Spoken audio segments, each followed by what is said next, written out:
అందరికీ ముందుగా నమస్కారం అండి. నా పేరు మొహమ్మద్ ఇసాక్. మాది విట్యాల గ్రామం, ఫరూక్ నగర్ మండల్, రంగారెడ్డి జిల్లా. నేను డిగ్రీ పూర్తి చేశాను, చదువుకున్నాను. ప్రభుత్వ ఉద్యోగం కోసం ట్రై చేసినా కానీ అది సఫలం కాలేదు. తద్వారా నేను కొంతమందితోటి ఆలోచించిన పాడి పరిశ్రమ వైపు వెళ్తే మంచిగా ఉంటుంది, లాభదాయకంగా ఉంటుంది అని కొంతమంది సలహా ఇస్తే నేను గత 4 సంవత్సరాల కిందట ఈ డైరీ అనేది పాడి పరిశ్రమ అనేది మొదలు పెట్టడం జరిగింది. అయితే నేను ముందుగా వేరే సెంటర్కి పాలు పంపిస్తుంటే అక్కడ నాకు సరైన ధర, గిట్టుబాటు ధర అందలేదు. దానిపైన కూడా నాకు పూర్తిగా అవగాహన లేకుండే, అక్కడ సరిగా సేవలు కూడా అందలేకపోయినాయి నాకు.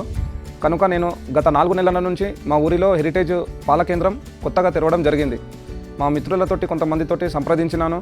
నేను హెరిటేజ్లో పాలు పోస్తున్నప్పటి నుంచి అక్కడ హెరిటేజ్ డాక్టర్ అనేది నిత్యం వాళ్ళు హెల్త్ క్యాంపులు నిర్వహించడం జరుగుతుంది.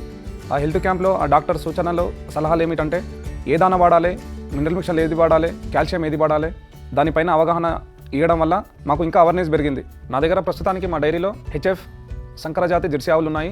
ఈ హెరిటేజ్ దానా కానీ ఈ ఏదైతే ఉత్పత్తులు ఉన్నాయో వీళ్ళ మినరల్ మిక్చర్, కాల్షియం, ఈ నటల గోళీలు వాడడం వల్ల కూడా నా ఆవులు వచ్చేసి టైంకు ఈనడం కానీ, ఎదకు రావడం కానీ, కట్టడం కానీ అది సరైన పద్ధతిలో సరైన సమయానికి కడుతున్నాయి, మంచిగా ఉన్నాయి. దీని ద్వారా కూడా నా ఆర్థిక పరిస్థితి కూడా కొంచెం మెరుగుపడింది. మా కుటుంబం అంతా సంతోషంగా ఉన్నాం. హెరిటేజ్ సేవలు బాగున్నాయి. అందరికీ ధన్యవాదాలు.